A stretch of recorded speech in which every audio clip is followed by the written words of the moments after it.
Hi hello ನಮಸ್ಕಾರ ಸನ್ power studios YouTube ಚಾನಲ್ಗೆ ಸ್ವಾಗತ. ಸರ್ ನಮಸ್ಕಾರ, ಸನ್ ಪವರ್ ಸ್ಟುಡಿಯೋಗೆ ಸ್ವಾಗತ. ನಮಸ್ತೆ. ಈ ದೇವಸ್ಥಾನದಲ್ಲಿ ಯಾವ್ಯಾವ ಥರ ಪೂಜೆ ಮಾಡಿಸ್ಬಹುದು? ಗಣೇಶನ ಪೂಜೆ, ಗಣೇಶನಿಗೆ ಕಡಬಿನಾರ, ಈಶ್ವರನ ಪೂಜೆ, ಅದಕ್ಕೆ ಅಭಿಷೇಕ, ರುದ್ರಾಭಿಷೇಕ ಮಾಡ್ಬೋದು. ಸಂಜೆ ಹೊತ್ತು ಪ್ರದೋಷ ಮಾಡ್ಬೋದು. ಅಮ್ಮನವ್ರಿಗೆ ಕುಂಕುಮಾರ್ಚನೆ, ಅಮ್ಮನವ್ರಿಗೆ ಅಭಿಷೇಕ, ಸತ್ಯನಾರಾಯಣ ಸ್ವಾಮಿ ಪೂಜೆ, ಉತ್ಸವಮೂರ್ತಿಗೆ ಅಭಿಷೇಕ, ಹರಿಹರೇಶ್ವರಂಗೆ ಅರ್ಚನೆ ಇದೆ, ಸುಬ್ರಹ್ಮಣ್ಯಂಗೆ ಕ್ಷೀರಾಭಿಷೇಕ, ಆಂಜನೇಯಂಗೆ ಕ್ಷೀರಾಭಿಷೇಕ, ಜೇನುತುಪ್ಪದ ಅಭಿಷೇಕ, ದುರ್ಗಾದೇವಿಗೆ ಅಲಂಕಾರ ಇರುತ್ತೆ, ನವಗ್ರಹಗೆ ಶನಿವಾರದದ್ದು ಅರ್ಚನೆ ಅಭಿಷೇಕ ಎಲ್ಲ ಇರುತ್ತೆ. ಸರಿ, ಪೂಜೆ ಪುನಸ್ಕಾರಗಳನ್ನು ಬಿಟ್ಟು ಬೇರೆ ಯಾವ ಯಾವ ಕಾರ್ಯಕ್ರಮಗಳನ್ನು ಮಾಡಬಹುದು? ಇಲ್ಲಿ ದೇವಸ್ಥಾನದಲ್ಲಿ ಮದುವೆ ಮಾಡ್ಬೋದು, ಮುಂಜಿ ಮಾಡ್ಬೋದು, ನಾಮಕರಣ, ಸತ್ಯನಾರಾಯಣ ಪೂಜೆ, ಹೋಮಗಳು ಮಾಡ್ಬೋದು, ಎಂಗೇಜ್ಮೆಂಟು ಎಲ್ಲನೂ ಮಾಡ್ಬೋದು. ಸರ್, ಇಲ್ಲಿ ಬಂದವರಿಗೆ ಗಾಡಿ ಪಾರ್ಕಿಂಗ್ ವ್ಯವಸ್ಥೆ ಇದೆಯಾ? ಇಲ್ಲಿ ವಿಶಾಲವಾದ ಪಾರ್ಕಿಂಗ್ ವ್ಯವಸ್ಥೆ ಇದೆ. ಒಂದು 10-15 ಕಾರ್ ನಿಲ್ಲಿಸ್ಬೋದು. ಒಂದು 50 ಗಾಡಿಯವರೆಗೂ ಟೂ ವೀಲರ್ ನಿಲ್ಲಿಸೋಷ್ಟು ವ್ಯವಸ್ಥೆ ಇದೆ. ಸರ್, ಅಡುಗೆ ವ್ಯವಸ್ಥೆ, ಊಟ ವ್ಯವಸ್ಥೆ ಇದೆಯಾ? ಇಲ್ಲಿ ಅಡುಗೆ ಮನೆ ಇದೆ, ಪಾತ್ರೆಗಳಿದೆ. ಅಡುಗೆ ಕ್ಯಾಟ್ರಿಂಗು ತಂದು ಮಾಡ್ಕೋಬೋದು, ಇಲ್ಲೂ ಮಾಡ್ಕೊಳ್ಳೋದಕ್ಕೆ ವ್ಯವಸ್ಥೆ ಇದೆ. ನೀರು, ಕರೆಂಟು ಎಲ್ಲ ಇರುತ್ತೆ. ಅದಕ್ಕೆ ಪ್ರತ್ಯೇಕ ಚಾರ್ಜಸ್ ಇರುತ್ತೆ. ಟೇಬಲ್ಲು, ಚೇರು ವ್ಯವಸ್ಥೆ ಇದೆ. ಒಂದು ಸಲಿಗೆ 75 ಜನ ಊಟ ಕೂತ್ಕೋಬೋದು.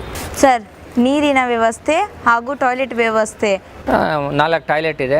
ಬಂದವರಿಗೆ ಕ್ಲೀನಾಗಿದೆ, ಎಲ್ಲನೂ ಉಪಯೋಗಿಸ್ಕೋಬೋದು. ಸರ್, ಈ ದೇವಸ್ಥಾನದಲ್ಲಿ ಸುಮಾರು ಎಷ್ಟು ಜನ ಸೇರಬಹುದು? ಒಂದು 250-300 ಜನವರೆಗೂ ಸೇರ್ಬೋದು ಕಾರ್ಯಕ್ರಮ ಆದರೆ. ಸರ್, ಇಲ್ಲಿ ಮ್ಯಾನೇಜರ್? ಇಲ್ಲಿ ಕಿಶನ್ ಗಿಂದೆ ಅಂತ ಇದ್ದಾರೆ, ಇಲ್ಲಿನ ವ್ಯವಸ್ಥಾಪಕರು. ಏನಾರ ಹೆಚ್ಚಿನ ಮಾಹಿತಿ ಬೇಕಾದ್ರೆ ಅವ್ರನ್ನ ಸಂಪರ್ಕಿಸ್ಬೋದು. ಸರ್, ತುಂಬ ಧನ್ಯವಾದಗಳು.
ಏನಪ್ಪ ಉಸ್ಮಣ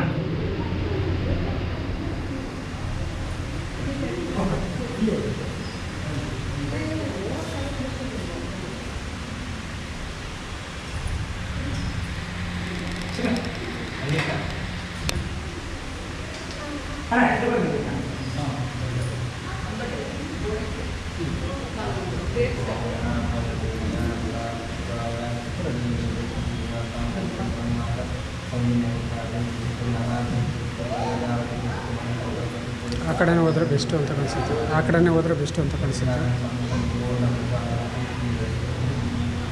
ನಾನು ಆ ಕಡೆ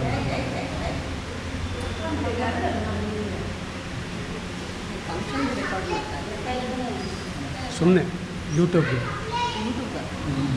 ಸನ್ ಪವರ್ ಸ್ಟುಡಿಯೋಸ್.